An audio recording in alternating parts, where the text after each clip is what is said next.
programs for years might have heard some of these, but all of you new listeners probably, have not. And so I've probably started at least a dozen businesses since I graduated from high school. I knew I was an entrepreneur in school. I did all the traditional stuff, lemonade stands, bike shops. We even put on a circus, invited all the neighborhood and put on acts and whatever.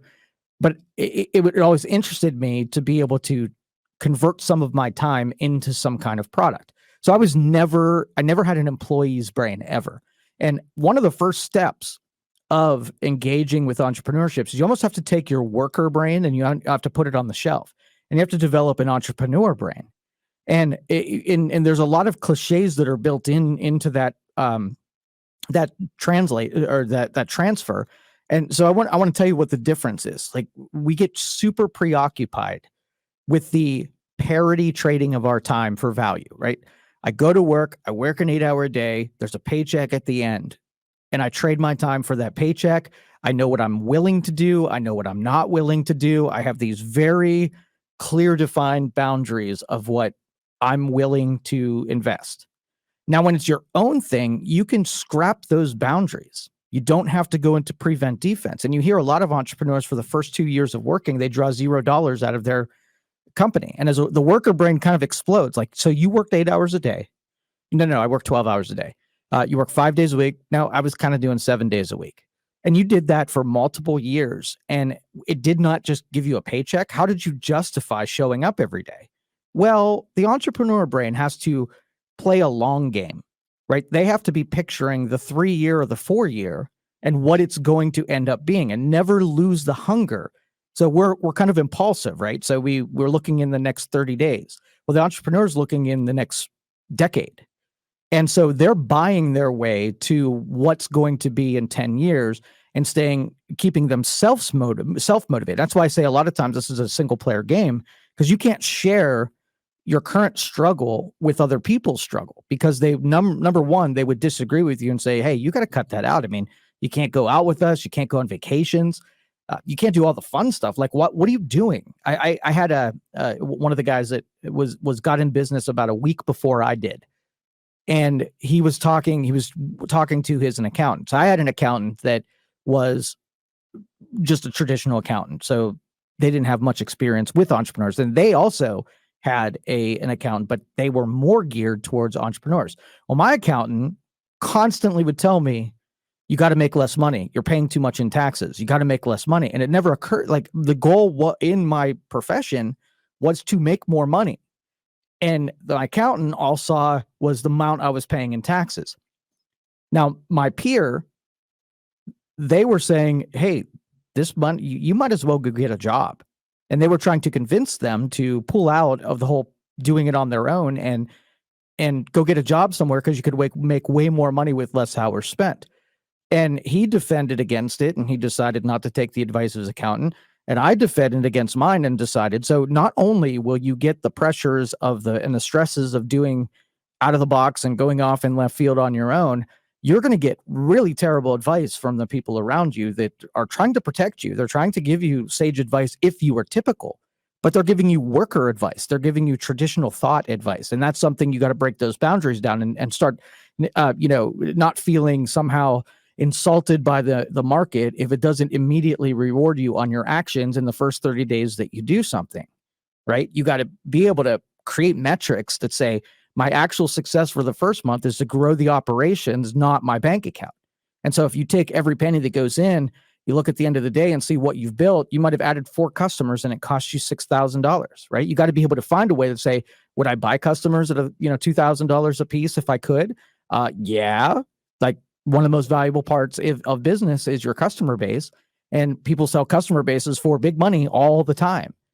And so changing that framing and finding what's valuable outside of just what you put in your bank account, because in typical fashion, starting a business is very on the lean side for many years. And if it weren't for a supportive family, and I think that's why, sort of like I'm a big proponent of traditional families, and because the support that I got from my wife and having a solid foundation when I went home at night and supportive people around me it gave me some liberties that, let's just say I didn't have that. There's no way I could have made it. So it's super important you surround yourself by people who will give the advice, but allow you to kind of do your own thing. And, through the process, I was a big book reader. I read every business book imaginable. And there's no like Bible of business. And I know there's a lot of books that say that they are, but I'm a sampler. Well, I will read a book and I will take nuggets out of everything that I've ever read and I assemble them and make them my own. And so, excuse me, I recommend that you don't single element. You don't pick a mentor and do everything that they do. Grab something, improve what you're doing based on what their experiences are, and use many sources, because I meet people all the time. I think the first instance of this is there was a guy that was super flashy. We got in business the same time that I did. I was doing nothing because I was investing all the money back into the company, and he was had an entourage and going around flashing it, and he got all the notoriety, and I was kind of a little bit jealous of that, sitting back thinking like, what am I doing wrong here? I was comparing myself towards what, maybe I should go flashy cars and flashy clothes and entourage too. Maybe that's how you get respect in the marketplace. And my brain halfway considered it for a minute. And I was like, I think mine's more dependable. My spreadsheet says that it's going to go differently, but I always was curious at how they pulled it off. Well, that only lasted about a year. And then that guy went away forever, never came back from that. So, I was patient enough to know that I shouldn't do that. And then I had the evidence after the fact that wasn't a lasting plan to begin with. And so, very thankful I let my reasonable mind, have control. I'm going to do a little bit more storytelling. So after I got through high school, right out of high school, I worked for a internet service provider. This is back in dial-up days. Best Buy picked a local company. It was called the On-Ramp. And my wife knew somebody, got me a job there, and I was doing technical support. So somebody trying to get online, they couldn't do it. Computers were trash at the time. And I was a creative mind, and they taught me like 1,000 different ways to get a 62-year-old that's barely touched a mouse to be able to get a modem that was misfiring fixed and then get online. So it wasn't just a matter of log in and hit connect and then you're on. It was when they were getting to me, I almost had to fix their computer while I was on the phone with them. So I got super good at, because remember, the remote support wasn't there. So I had to do this verbally with people where I give them, physical instructions on how to fix their computer, it's not an easy undertaking. It takes a special skill set. Let's see. And then, so the On-Ramp, they went bust, and I picked a local computer company called Community Computing. And if you remember Jason Sullivan out in the Youngstown office, he was a local Youngstown entrepreneur, had Community Computing over in Girard. I started working for him. This was back in the Pentium 200 days, and it was early on. And greatest thing about working for that company is that he was a brilliant mind. He was a mind, a savant's mind. And he had these great big ideas, and we would sit and spend, hours talking about the marketplace and what should be invented, and an appreciation for all of the, those technological advances that were happening. And it was great. I got really good sampling of someone who was thinking a little bit bigger, the Girard, Ohio, Mahoning County, or even Ohio, bigger dreams. And I thought, maybe it's a safe place to dream outside of your local, your local community there. And I felt a little bit safer dreaming a little bit bigger. And that ended up he ended up going bust, and I think he went bust. I'm not sure. But anyway, I started my own company, and I was sitting around playing video games, and I was spending 2 or 3 hours a day playing these games where you play other players. I got a little disappointed of how much time I was investing. So I was in front of the computer anyway. So I grabbed an HTML book, and I read this thing from cover to cover, and I was just enthralled by programming. Programming basic and HTML was just like my favorite thing to do as a hobby. And so I started building web pages, and I got to the shopping cart, and shopping carts were new at the time. And so I started programming a shopping cart, and these things start clicking in my head that hey, I can let people buy stuff and use the internet to be able to do it. I'm going to interrupt the story. We are going to take a break, and I'm going to come right back to it. I'll remind myself I was talking about the shopping cart when we be back. This is the Bottom Line Business Show on 570 WKBN. I'll be back. Welcome back, everybody. This is the Bottom Line Business Show. I'm giving you a little bit of a story. Those who are just joining us, giving you a little bit of the history, because we're talking about the origin stories, the beginnings of creating the mentality that is that is congruent with entrepreneurship. And I left off with I read a cover to cover an HTML book.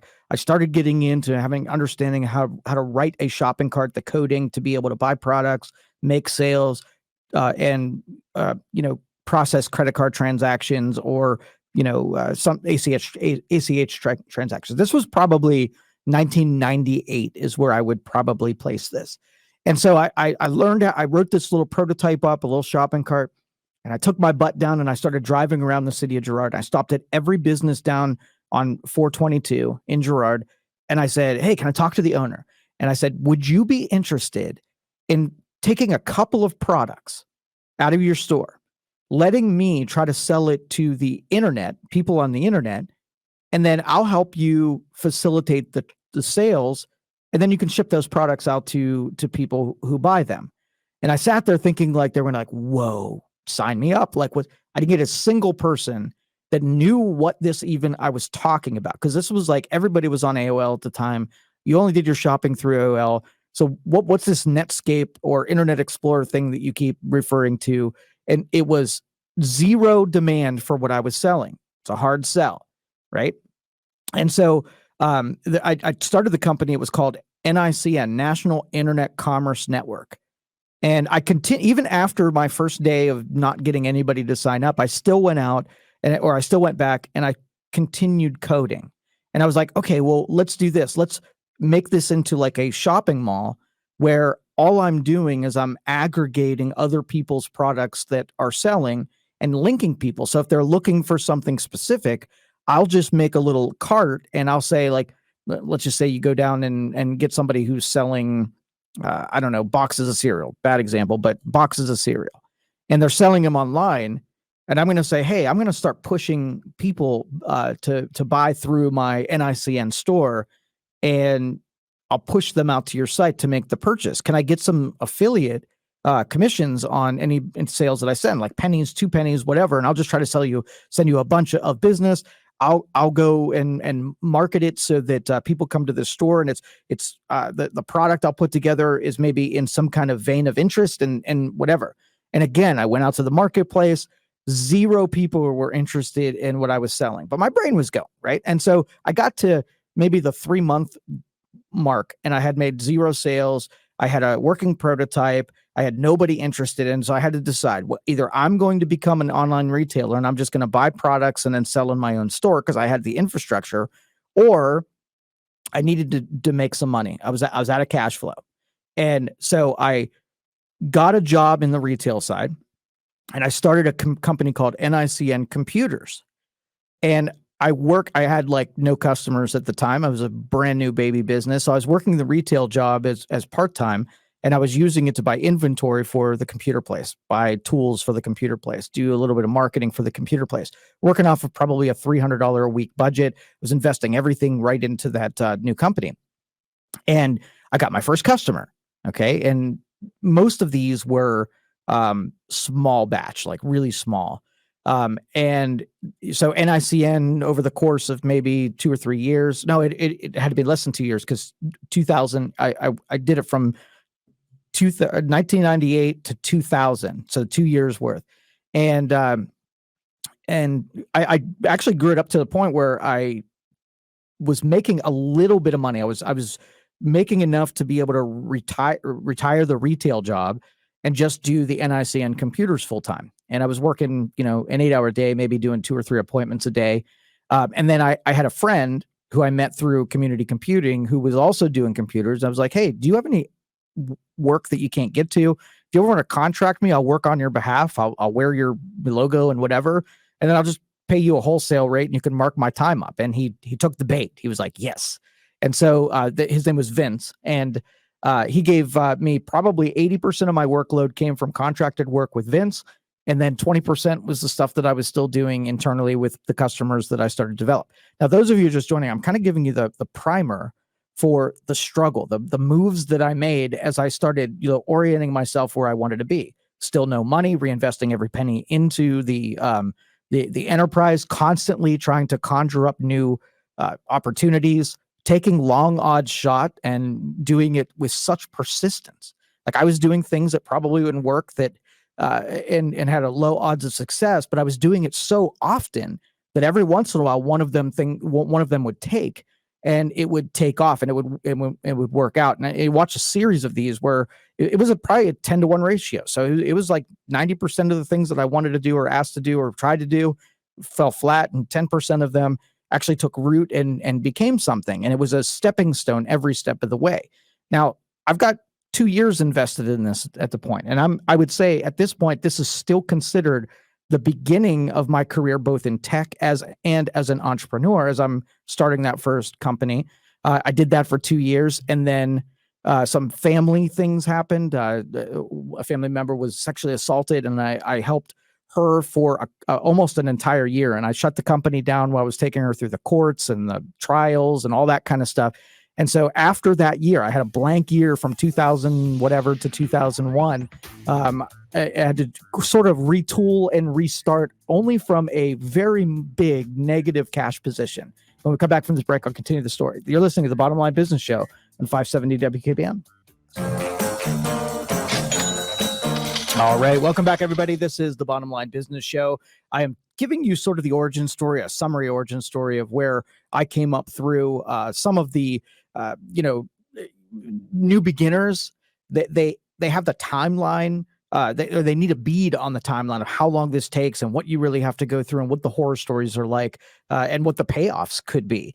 And so catching you up here, NICN Computers was underway.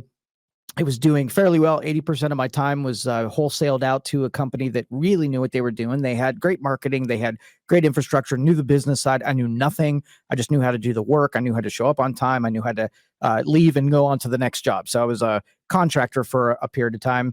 That fell after helping a family member. So now after the year of that trial, then it's assembly time again. So I started building back up. In that time, the guy that I was contracting to added a franchise. And so there was a second person that also I was able to start doing that same kind of work for. So now I had 2 companies that I was doing contract work. Again, almost 90% now was done under the banner of somebody else. 10% I was still doing stuff on the side. And then that relationship fell apart at a certain point, and I started 2 things. Number one, I started a promotions company. During that downtime, I became a NASCAR fan. Local driver Dave Blaney introduced me to the whole NASCAR scene, promotions and marketing on that side. So I started working with his race team, his fan base, his merchandising company, and expanded even into other drivers and into the NASCAR scene. And I made some pretty nice money in the marketing company. So we'll say that that's a promotions company. And at the same time, I started Youngstown Computer. And same thing, spent majority of my time. Now, this was my own gig. I started out with 1 customer, and I grew, probably doubled every month. So I would probably, by the end of the year, I was probably making enough to pay all of my expenses. I started out in a room in my house, had no retail front. I was all field services, so I didn't have any kind of real monthly liabilities, but it was all of my stuff, right? It was all me. And I grew to the point where I could no longer do it. And I hired my brother in. He was working as a salesperson, and he came in, and I taught him a lot of the tech, and he took over residential services and I took over commercial services. So he was working a couple hours a day residential while I was growing that up. At the same time, I was also into reptiles as a kid. I was breeding. I was importing animals from Madagascar and Africa. We were doing breeding projects with another guy in Las Vegas, and then selling the offspring in the reptile trade. And so the food that a lot of my stuff ate was silkworms. And so I started a silkworm company, Silkworm Farm. And since Nick was working half days with me and then doing his car place during the day, I made this other company that we were breeding these silkworms, packaging them up and doing mail order. And so Nick broke away from the car dealership and he did residential services and he also did Silkworm Farm. He did those two things. So at two companies that he and I were working, and we were filling in all of the gaps, made enough money to be able to make it worth our while by doing those three jobs. So Youngstown Computer's growing up. Now residential services is growing up, and the Silkworm Farm is growing up. And then that guy that I was telling you about that I was doing the reptile breeding with, we always kind of threatened if we ever had enough money that we would host our own reptile expo and do it in Las Vegas. Las Vegas didn't have one, so let's do it there. And so there was maybe 12 years ago, we decided to do the Las Vegas Reptile Expo. And we basically took over one of the rooms there. We got a bunch of hotel rooms, and then we sold tables to other people who wanted to sell reptiles and the peripheral for breeding and housing reptiles. And we did that for a good maybe 6 or 7 years. And so the residential services on the computer side grew to the point where we couldn't really do the silkworms anymore. So that one, we kind of closed that down. Very lucrative, very hard work, but it was very lucrative. But the computer thing was, I kind of knew where I was supposed to be. And I ended up doing computers, grew that up. Then, put multiple office locations, moved to Struthers downtown, then moved Struthers uptown, opened an office over in Niles, and then open the studio downtown. But all of these catalysts, like when I go back in time, none of those eras were enjoyable by any means. It was always a struggle. It was always like, it didn't have enough money to do it, wasn't growing fast enough. Always liabilities were outpacing, income, but there was always growth. There was always a new move that I was making through each one of these eras. And each one of them seemed like it was a lot more calculated looking back than it actually was in the moment. A lot of these things were just following my intuitions of where I thought I should be. And then the ones that ended up working out, I would invest more in, and the ones that didn't, I would, leave behind. And so bringing it back to, the new entrepreneur and looking like, where would you want to fit into? Nobody wants to start from the beginning. Like nobody wants to be a terrible baseball player. And the best time when you're those 15 or 16-year-old kids that we're talking to at schools, that's the best time to start wrapping your head around what it means to be an entrepreneur, not the version of it that the pyramid scheme people will sell you where you get into this business and you get Cadillacs, right?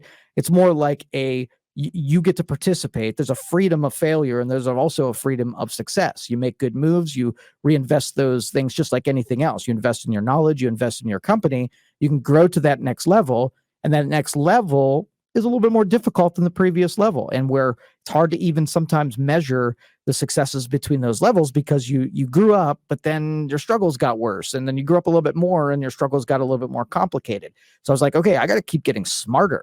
So I was on a constant tear of getting my technical knowledge, staying and developing that, and also developing my business knowledge, because I was still an idiot when it came to business. I was still making dumb mistakes, and every dumb mistake cost me tens of thousands of dollars. And I got sick of being stupid in certain areas, but I kept traveling through it. I was like, okay, I made the mistake because I tried to do it myself. I tried to do my taxes one time and I paid a big mistake on that. I was like, hey, the reason I'm making big mistakes because I'm trying things that are not in my wheelhouse. So my new philosophy is I'm going to give away the responsibility to someone who knows knows what they're doing.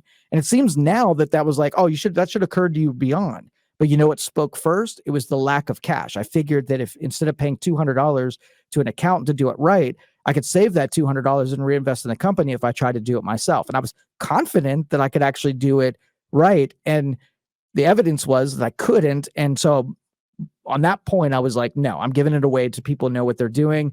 It saves me the emotional turmoil, the anxiety and it also saves me from the financial consequences of doing something stupid. So every one of my stupid moves I survived from. And there is a ton of them in that pile that could have killed me, and some of them should have killed me. And I should have, been so stupid that I probably should have been stayed down once I hit the mat. But I kept getting up. I kept dusting myself off. I kept, working out and through another day. And I had the assembly of zero other people to really confide in and talk about and mentor through. This show is primarily what I wish I had when I was going through that. So this show is not for everyone. This really is a segment of the population who wants a little bit better than what they have and have maybe some confidence issues. Well, if you weren't stupid like me, I was stupid. The evidence says I shouldn't have, and I can't, right? But I was too stubborn to be able to give in to the fact that I shouldn't have been even trying what I was trying, and ended up working out for me because of that persistence and the ability to say, hey, my ego's not so big that if I come up with a failure that everybody's going to poke me in the eye after that failure and tell me that how stupid I was. I didn't have anybody in my life that would give me good advice, but I also didn't have people in my life that wouldn't, punch me in the face every time that I came up short. And thank God that I had the wife that I did that went through all of these struggles, and not a single time did she erode my confidence. And then that ends up being so key. And the books that I read, it's always that factor. The people that you have around you could sink or lift you up. And again, feels very cliche because you read that, but this is a personal story that was the evidence. And I see that evidence show up over and over again in people's stories. And that's why I say it's super important to get those supportive people around you from the very beginning. And I hope I'm the voice to that, to everybody else that, drive through that. So anyway, you probably know everything from this point. Youngstown Computer grew up. It hired a bunch of employees. We've assembled thousands of customers in the area. We courted this radio station. This radio station has been amazing to us in helping us develop our marketing. Because remember, I was an idiot about it. And thank goodness there were some smart people that worked here that kind of like had checks and balances over me. When I wanted to do something stupid, they gave me good advice and I followed their advice. It worked out. And I was like, okay, cool. This is the philosophy of giving the priority to the people who know what they're doing. And then they'll be loyal to me and I'll be loyal right back to them. And that's the relationship that we've had with WKBN here for way over a decade at this point.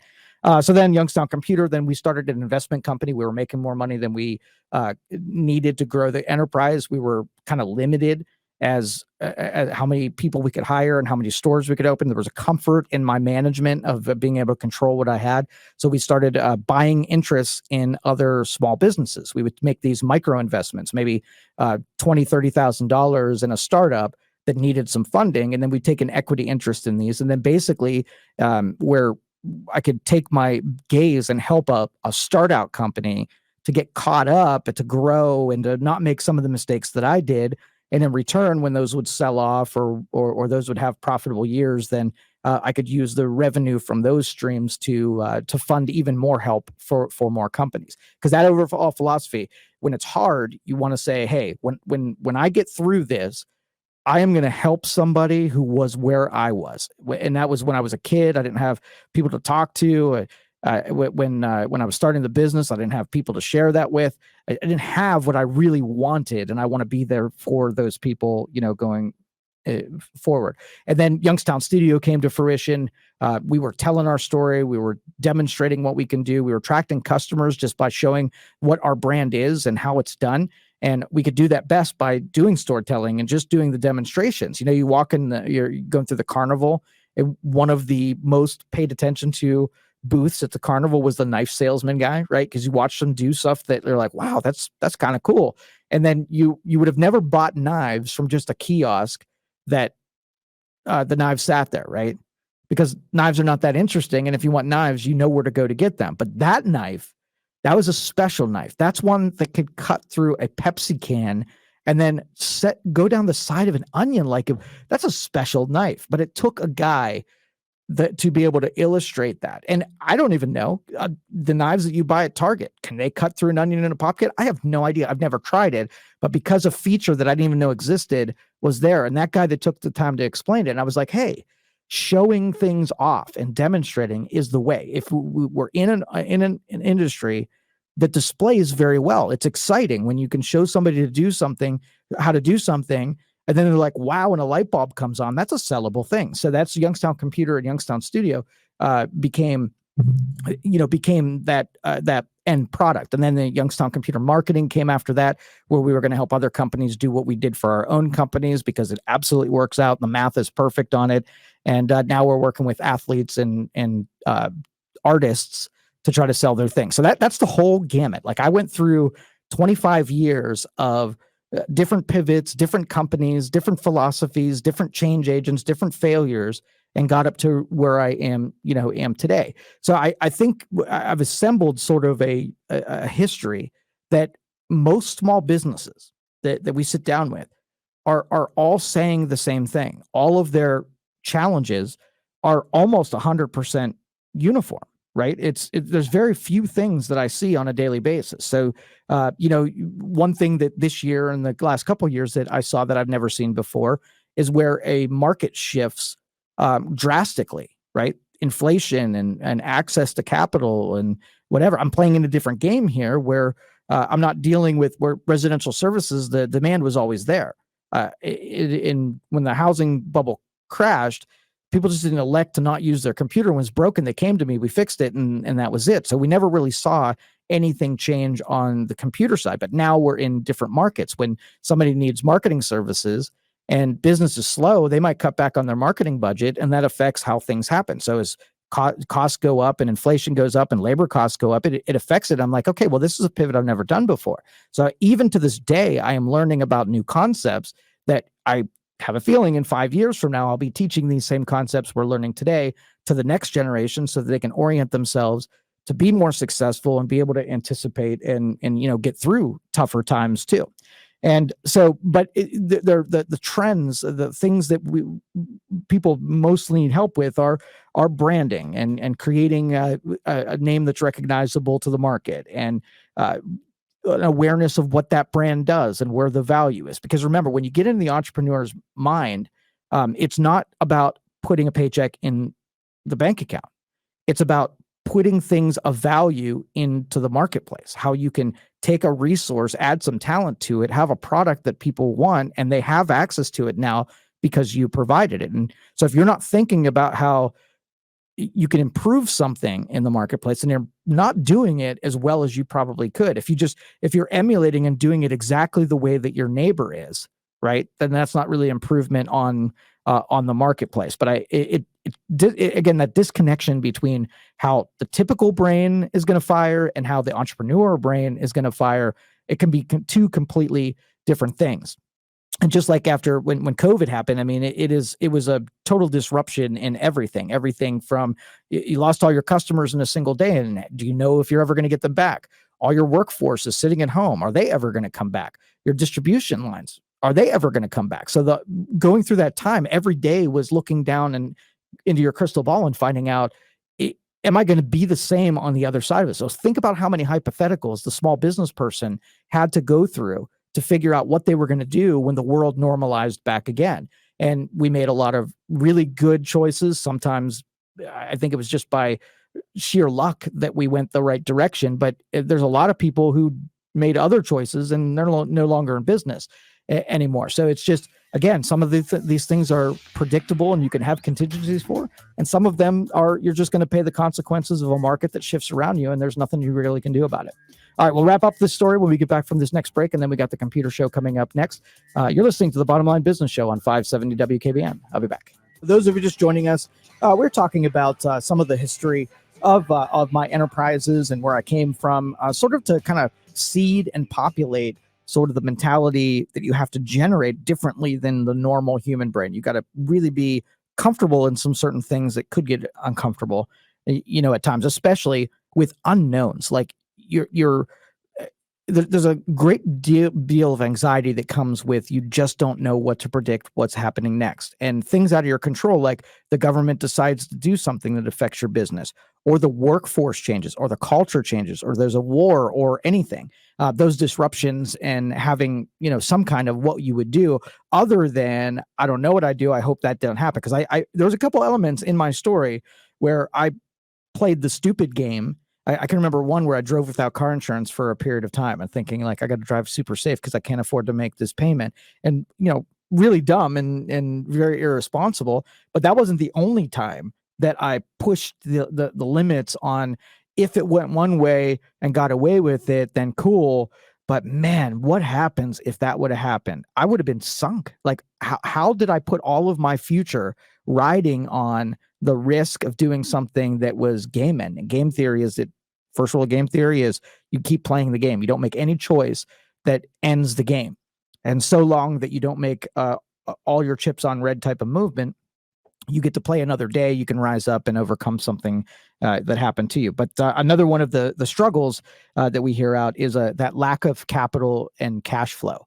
And right now we're experiencing that. If you're in real estate right now, you're feeling the effects. They made money more expensive to borrow. So if your customers are struggling with either not making the decision to buy because of an inflated interest rate, or that the access to capital is more strict, then your industry is like, just lend these guys money. I need to make a living. People still want to buy houses, and you're making it harder for them to buy houses. And so what do I do? And that's a forced pivot by an outside source. So what do you do? Like when times are good, you put stuff aside, and then you use what you stored. And in our industry, or in my business, it's usually between 10 and 20% of retained earnings put away for that oh crap moment. And so that's something that's super liquidable. I can have access to in case something goes wrong, and I can fund my way out of it until the prospect of better times comes there. But I had that insurance policy of having that cash somewhere. It takes a while to accumulate enough for it to be worthwhile. So in the short term, you're playing with fire, because if that bad thing happens and you don't have that insurance policy, you could find yourself doing something completely different and doing a reset. And resets absolutely suck. The momentum that you get from operating is so much different than day one. I have no customers and I got to do something. So I would much rather someone bring a broken business plan with a broken company to me that at least has some activity, even if it's bad activity, even if there's a red line, or the numbers at the bottom of the page are all in red. I would prefer that to I've got a company that it's just in my head and I need to put it into practice. So why when we saw these, owners, they've got these companies that are 70 years old and they can't find someone to buy it from them because it's either cottage industry or it's not an industry that's in the sweet spot anymore. And they can't take their heirs and take it over, and they're just like, well, I did my thing, I put enough money away, I'm going to shut this down. I think that was a sin, because if I wanted to start that business right now, it would be impossible or very hard to get that started today. So for it not to end up being assumed by another company, or at least handed off and allowed to survive. So we even put that on our radar. Is we're going to try, if we see a company that's putting out the help me flags, we're going to see if we can either, broker some kind of sale, or we're going to, our enterprises are going to try to fill in and see if we can take over those companies. There have been probably 4 or 5 that we talked to over the last 2 years that were in that same boat, that were good candidates to say, hey, you know what? I want to retire. I don't have a single person that can run operations. Can I just have you run operations, doing my part, what I was doing, and still let my employees do their thing? And we're like, yeah, that's a fantastic idea. What we're really, really good at is writing those forward-thinking plannings, growing and scaling up, and then, rewriting processes so that they stay up with the time. So if you've got a 20-year-old business that you've watched your margins erode over the last 10 years, and that you're close to break even anyhow, right? Well, we can refactor the mathematics, and instead we don't have like an emotional investment in that. So we can come in and make a change that we don't have like regrets or whatever from. It's a mathematical problem solving mission rather than emotional mission. So we've done a good bit of that. But again, all of that story, I just wanted to, not all of you have heard that origin, and I'm going to take this and record it, and I'm going to put it in this archives so that if this story is ever to be told again, I can refer to it, and that way you can be caught up in the path that a typical serial entrepreneur, and you hear that serial entrepreneur because it seems like no matter what happens to the person, they always come up to the top and they start again, and they get pushed down again and they start up again. Then, or once they get and create, it's not the factor of they've made enough money, but it's a thirst that they have to keep creating and adding value and making things better and innovating. And I knew that's what I was going to be from a young kid. And I spent the last 25 years in real life making all that stuff come to fruition. So if you're sitting on the couch, you've got some good ideas. I want to encourage you to get started on it, because even if you didn't get started when you were at the T-ball age, now is a really good time to start. And I don't want you to have any regrets that you went out of this lifetime without at least giving it a shot.